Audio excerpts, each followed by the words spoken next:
il y a toujours un prix, un coût, une conséquence à quitter l'Union.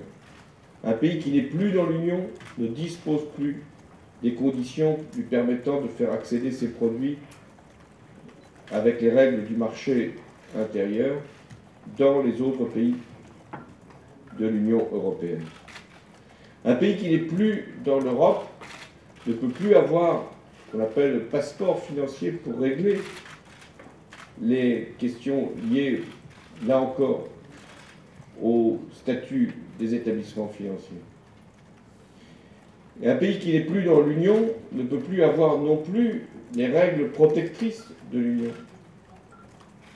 et ne peut plus être couvert par un certain nombre de règles budgétaires de l'Union, même si il est dégagé de ses obligations et il n'a plus les retours qui étaient attendus. Enfin, un pays qui n'est plus dans l'Union ne dispose plus de la libre circulation, que ce soit pour les personnes, les produits ou les financements, les capitaux. Voilà ce qu'est la situation d'un pays qui n'est plus dans l'Union.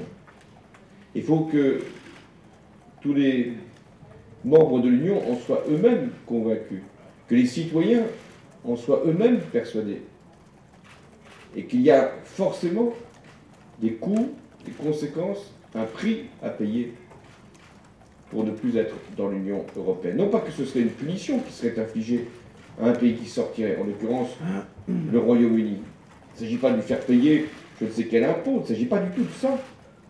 Il s'agit de ne plus appliquer les règles de l'Union européenne et ensuite en avoir forcément tous les inconvénients et de perdre un certain nombre d'avantages.